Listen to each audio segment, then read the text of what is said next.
αεροπορικών δυνάμεων. Στόχοι των αεροπορικών βομβαρδισμών είναι τα στρατηγία, οι χώροι συγκεντρώσεως, σταθμοί διοικήσεως, χώροι πυρομαχικών, χώροι κατασκευής πυρομαχικών, ακόμα και περιοχές και χώροι εκτόξευσης είτε ρουκετών είτε και όλμων.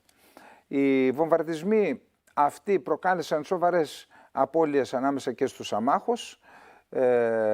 Στη συνέχεια ακολούθησε η εισβολή τεθωρακισμένων αλλά και δυνάμεων του πεζικού μέσα στην Γάζα. Ήδη έχει περικυκλωθεί πανταχώδεν η πόλη της Γάζας, έχει αποκοπεί η βόρεια από τη νότια Γάζα και αυτό που θα δούμε το επόμενο διάστημα θα είναι η μάχη εντός κατοικημένου τόπου, που είναι η Γάζα, μια μεγάλη πόλη, που είναι και ένας από τους δυσκολότερους αγώνες. Μέχρι στιγμής λοιπόν ο απολογισμός των νεκρών είναι ως εξής. Έχουμε 339 νεκρούς στρατιωτικούς, συνολικά αυτοί που θανατώθηκαν τις 7-8 Οκτωβρίου, και ανάμεσα σε αυτούς είναι οι 18 στρατιωτικοί που έχασαν τη ζωή τους από την ημέρα που ξεκίνησε η εισβολή στη Γάζα, με πιο υψηλό βαθμό από τους νεκρούς έναν αντισυνταγματάρχη των τεθωρακισμένων, ο οποίος έχασε τη ζωή του κάτω από συνθήκες που δεν έγιναν γνωστές, δεδομένου ότι δεν το έχει αποκαλύψει ο Ισραηλινός στρατός. Επίσης υπάρχουν 58 νεκροί από τις δυνάμεις ασφαλείας και τα σώματα ασφαλείας και πληροφοριών, δίνονται ακόμα 58 νεκροί. Είπαμε ότι ο συνολικός αριθμός της εκατόμβης θυμάτων της 7ης-8ης Οκτωβρίου ανέρχεται περίπου στους 400 ψυχές. Όσον αφορά την άλλη πλευρά, την πλευρά της Χαμάς, σύμφωνα πάντα με την Ισραηλινή πλευρά, μετρούμε περίπου 1.500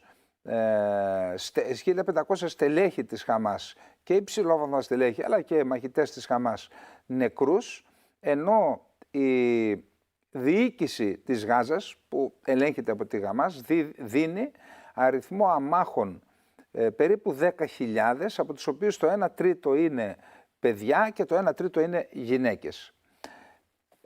Έτσι έχει η κατάσταση μέχρι στιγμής. Να πούμε ότι υπάρχει ένα σοβαρό πρόβλημα στη λειτουργία των νοσοκομείων, γιατί η Γάζα είναι αποκλεισμένη από όλες τις πλευρές. Δεν έχει φως, δεν έχει νερό, δεν έχει, ακόμα και τα τηλέφωνα μερικές μέρες είναι εντελώς κομμένα, δεν έχουν τρόφιμα. Υπήρχαν σοβαρές αντιδράσεις στη Δύση και για τον αποκλεισμό και για τις απώλειες των αμάχων. Δέχθηκε πιέσεις στο Ισραήλ, δέχθηκε πιέσεις επίσης και ο ίδιος ο Μπάιντεν, ο οποίος μπαίνει σε προεκλογική περίοδο και μάλιστα ανέλαβε πρωτοβουλία την παρελθούσα εβδομάδα, να συνομιλήσει και με τον Νετανιάχου τηλεφωνικά και με τον Σίση, τον πρόεδρο της Αιγύπτου, και έτσι μέσα στην εβδομάδα είχαμε την είσοδο, άνοιξε η πύλη της Ράφα με συνένεση Αιγύπτου και Ισραήλ. Πέρασαν πάνω από περίπου 120 οχήματα φορτηγά με ανθρωπιστική βοήθεια από την Αίγυπτο στη Γάζα. Επίσης είχαμε την μεταφορά, δόθηκε άδεια και βγήκαν περίπου 53 τραυματίες από τη Γάζα,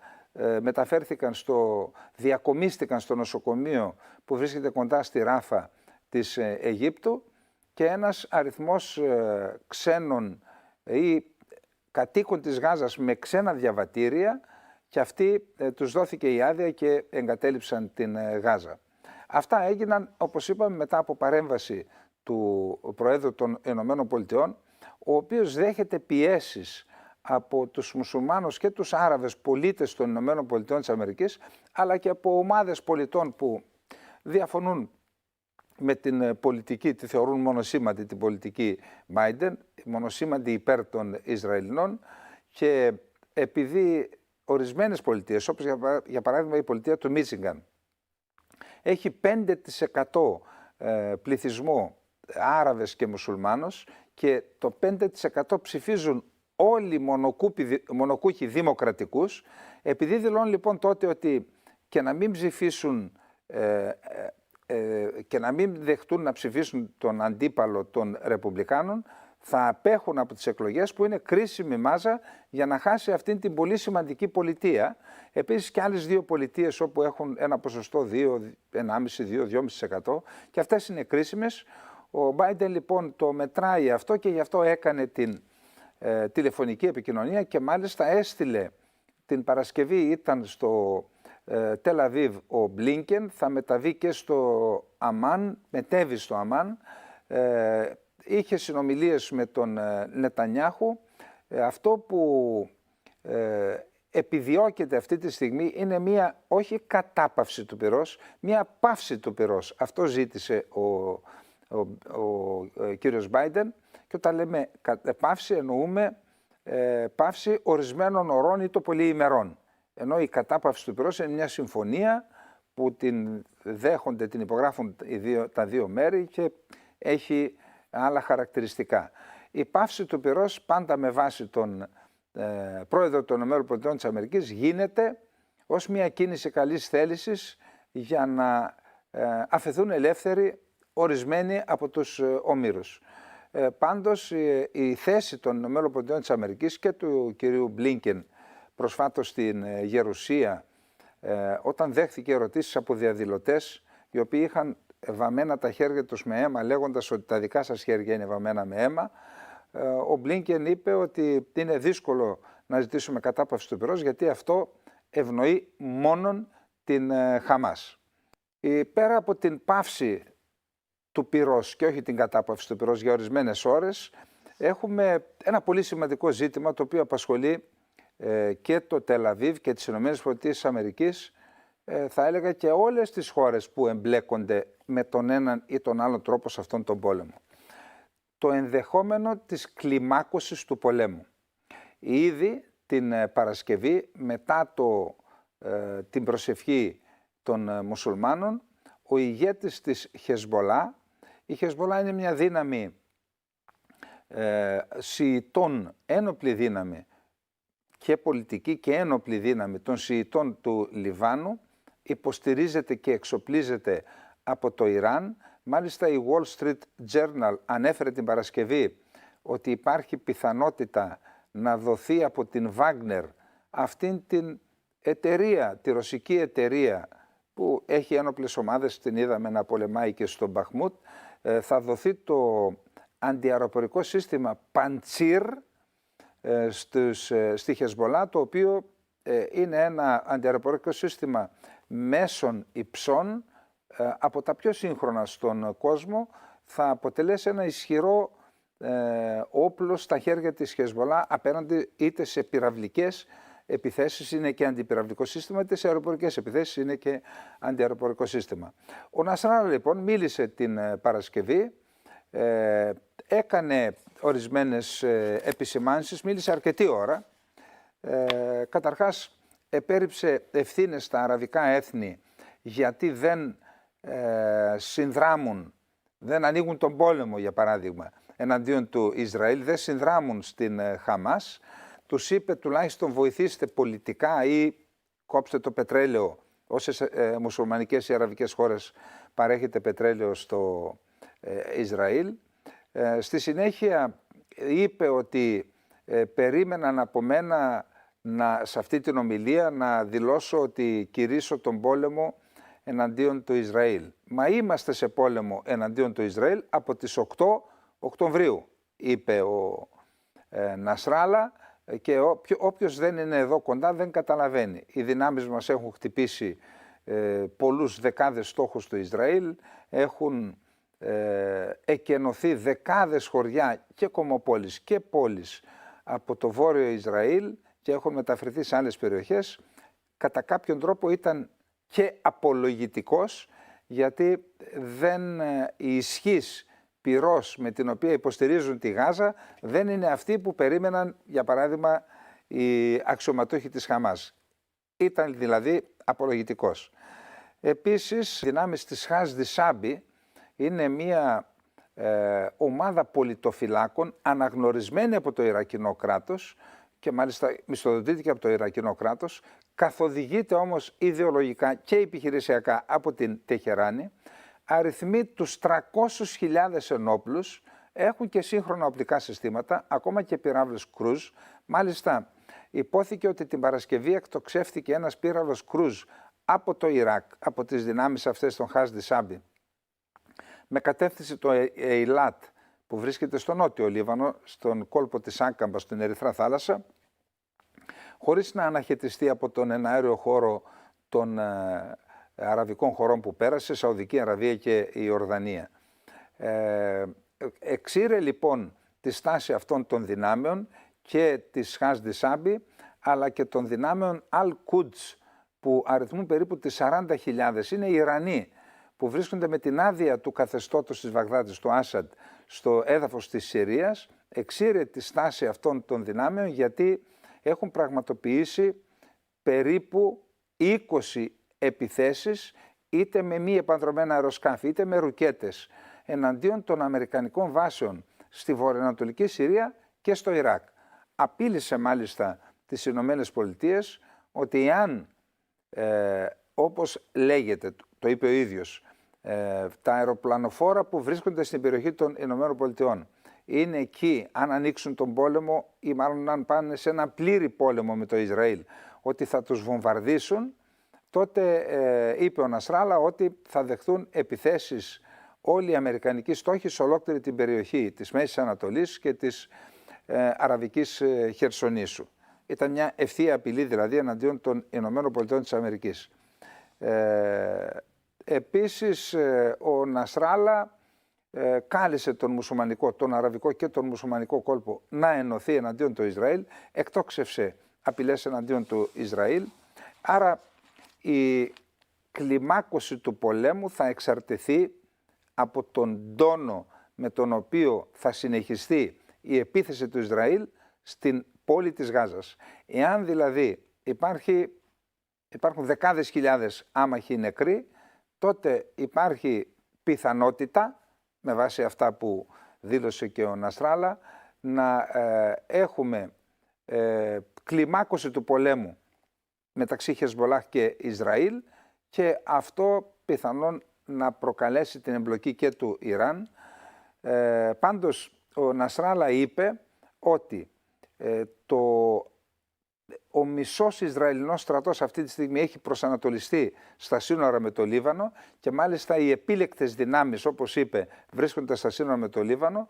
Το 1/4 της πολεμικής αεροπορίας είναι προσανατολισμένο και αυτό στα σύνορα με τον Λίβανο και με αυτόν τον τρόπο είπε ότι συνδράμει η Χεσμολάχ στην Χαμάς, κρατάει δηλαδή δυνάμεις προσανατολισμένες προς το Λίβανο και προς τη Χεσμολάχ και έτσι συνδράμει στον αγώνα της Χαμάς εναντίον του Ισραηλινού στρατού. Όσον αφορά την κλιμάκωση, αυτή τη στιγμή η κατάσταση έχει ως εξής. Εκτός από το μέτωπο που είναι ενεργό, το μέτωπο μεταξύ του Ισραηλινού στρατού και της Χαμάς, έχουμε και το μέτωπο μεταξύ του Ισραηλινού στρατού και της Χεσμολάχ, που θα μπορούσαμε να πούμε ότι είναι ημιενεργό. Δεν υπάρχει δηλαδή πλήρης εμπλοκή της Χεσμολάχ στον πόλεμο εναντίον του Ισραήλ, είναι ημιενεργό. Το τρίτο μέτωπο, όπως είπαμε και στην προηγούμενη εκπομπή, είναι το μέτωπο της Δυτικής Όχθης, που και αυτό είναι ημιενεργό. Έχουμε πάνω από 100 νεκρούς από διαμαρτυρίες ή και από ορισμένες δράσεις των Παλαιστινίων εκεί, αλλά αυτή τη στιγμή δεν έχουμε φαινόμενα όπως η Ιντιφάντα, άρα έχουμε και εκεί ένα ημιενεργό μέτωπο. Το τέταρτο μέτωπο είναι στην Συρία, στα υψώματα του Γκολάν, τα οποία είναι συριακό έδαφος που έχει προσαρτηθεί από το Ισραήλ. Εκεί λοιπόν υπάρχουν, όπως είπαμε, περίπου 40.000 Ιρανοί της δύναμης Al-Quds που ανήκει στους φρουρούς της Επανάστασης. Υπάρχουν όμως και παλαιστινιακές οργανώσεις από τους 500.000 Παλαιστινίους πρόσφυγες που μένουν σε καταβλισμούς στην Συρία. Υπάρχουν αναφορές ότι αυτές οι δυνάμεις προσανατολίζονται, μετακινούνται προς το Γκολάν είχαμε σποραδικά πυρά από το έδαφος της Συρίας στο Γκολάν, απάντησε η Ισραηλινή πολεμική αεροπορία, αλλά αυτό το μέτωπο δεν θα το λέγαμε καν ημιενεργό. Αυτά είναι λοιπόν τα 4 μέτωπα. Το 5ο μέτωπο βρίσκεται μέσα στην Ιορδανία, όπου κατοικούν κοντά στη Δυτική Όχθη περίπου 2,1 εκατομμύρια Παλαιστίνοι πρόσφυγες, και εκεί είναι ανενεργό το μέτωπο, είναι ένα δυνητικό μέτωπο, και θα λέγαμε ότι υπήρχε μέχρι χθες το 5+1. Το +1 ήταν η Ιεμένη, και τη λέμε +1 γιατί δεν υπάρχει εδαφική γυτνίαση. Η Ιεμένη βρίσκεται πάνω από 1600 χιλιόμετρα μακριά από το Ισραήλ. Οπότε από αυτόν τον πόλεμο θα μιλήσουμε για τα σενάρια. Τα σενάρια της επόμενης μέρας στη Γάζα. Με τον έναν ή τον άλλο τρόπο, κάποια στιγμή ο πόλεμος στη Γάζα θα τελειώσει. Ήδη αυτή τη στιγμή επεξεργάζονται σχέδια και στην κυβέρνηση του Ισραήλ, κυρίως όμως στις ΗΠΑ για την επόμενη μέρα. Όσον αφορά την κυβέρνηση του Ισραήλ, ένα περίεργο έγγραφο, απόρριτο έγγραφο, διέρευσε πρώτα σε εφημερίδα του Ισραήλ και στη συνέχεια στην διαδικτυακή πύλη WikiLeaks, η οποία, όπως είναι γνωστό, δημοσιεύει απόρριτα έγγραφα κυρίως από το κράτος των ΗΠΑ και όχι μόνο. Με βάση αυτό το έγγραφο αυτό εκδόθηκε από το Υπουργείο Πληροφοριών του Ισραήλ, και αυτό το έγγραφο είναι ένα σχέδιο στην ουσία για την επόμενη μέρα στη Γάζα. Και μεταξύ άλλων μιλά για την πλήρη εκένωση της Γάζας από τον Παλαιστινιακό πληθυσμό, ο οποίος θα εγκατασταθεί. Μάλιστα λέει ότι αυτό θα γίνει σε 4 φάσεις, και το περίεργο είναι ότι κάποιες από αυτές τις φάσεις, η πρώτη και η δεύτερη φάση, είναι ήδη σε εξέλιξη στη Γάζα, η τελευταία φάση είναι να καταλήξουν τα 2,4 εκατομμύρια Παλαιστίνοι στο Σινά, να δημιουργηθούν καταβλισμοί πόλεις από αντίσκηνα με τη χρηματοδότηση του διεθνούς παράγοντα και των Ηνωμένων Εθνών, να μεταφερθούν όλοι εκεί και στη συνέχεια να διοχετευθούν κάποιοι από τα 2,4 εκατομμύρια σε πόλεις της Ευρώπης και του Καναδά, στον Καναδά και της Βόρειο Αφρικής. Το περίεργο είναι ότι σε αυτές αναφέρει 2 πόλεις της Ευρώπης, μεσογειακές πόλεις, η μία είναι η Ισπανία και η άλλη είναι η Ελλάδα.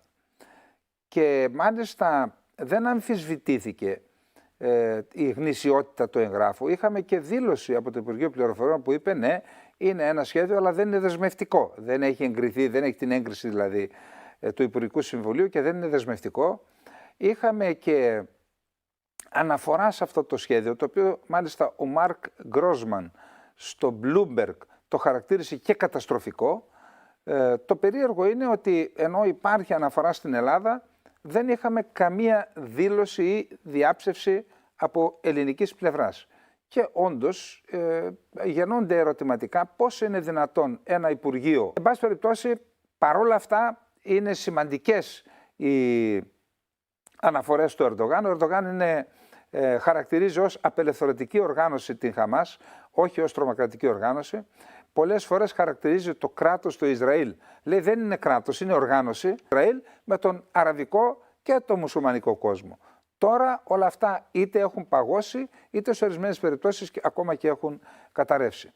Όμως και η Κίνα και το Ιράν δεν έχουν μόνο κέρδη, έχουν και κινδύνους. Αν για παράδειγμα κλείσουν τα στενά του Ορμούζ, το Ιράν θα δεχθεί ένα τεράστιο οικονομικό πλήγμα, όπως επίσης τεράστιο οικονομικό πλήγμα θα δεχθεί και η Κίνα, διότι το 40% των αναγκών της σε πετρέλαιο καλύπτεται από το Ιράν δια των στενών του Ορμούζ. Άρα έχουν κέρδη και έχουν και κινδύνους. Η μόνη χώρα που δεν έχει κινδύνους και έχει μόνο κέρδη είναι η Ρωσία, η οποία μάλιστα παίζει και αυτόν τον ρόλο. Δέχθηκαν Ρώσοι αξιωματούχοι τον Χανίγε, τη Χαμάς δηλαδή, στη Μόσχα. Είχαν συζητήσεις, η Ρωσία είπε ότι αυτό γίνεται ως διαμεσολάβηση για τους ομήρους. Εν πάση περιπτώσει η Ρωσία δεν έχει χαρακτηρίσει ποτέ τη Χαμάς ως τρομοκρατική δύναμη. Άρα ο μεγάλος κερδισμένος είναι η Ρωσία, και γιατί δημιουργούνται κενά στη Μέση Ανατολή που θα τα καλύψει ή τέλος πάντων φιλοδοξεί να τα καλύψει η ίδια. Το κυριότερο όμως είναι το μέτωπο της Ουκρανίας. Και φτάνουμε τώρα στους χαμένους. Ο μεγάλος χαμένος είναι το Ισραήλ φυσικά, είναι η Παλαιστίνη και είναι και οι Ηνωμένες Πολιτείες της Αμερικής. Οι Ηνωμένες Πολιτείες της Αμερικής γεωπολιτικά είναι ο μεγάλος χαμένος στην περιοχή, διότι όλο αυτό το σχέδιο των συμφωνιών του Αβραάμ, δηλαδή το Ισραήλ με τις αραβικές χώρες, ή το σχέδιο του διαδρόμου Ινδίας Μέσης Ανατολής Ισραήλ, αλλά και η επιρροή που ασκούσε στην περιοχή, όλα αυτά είτε έχουν καταρρεύσει ή κινδυνεύουν να καταρρεύσουν. Όλες οι βάσεις των Ηνωμένων Πολιτειών της Αμερικής στο Ιράκ, στη Συρία, στην Ιορδανία, στη Σαουδική Αραβία, στο Κατάρ, όλες κινδυνεύουν από τις δυνάμεις του άξονα της αντίστασης. Άρα είναι ο μεγάλος χαμένος. Όμως υπάρχει και το ζήτημα των ανοιχτών μετώπων. Οι Ηνωμένες Πολιτείες Αμερικής έχουν αυτή τη στιγμή να διαχειριστούν και να συντηρήσουν δύο μέτωπα. Το ένα είναι το μέτωπο της Ουκρανίας, στο οποίο ήδη αντιμετώπιζε προβλήματα λόγω των διαφωνιών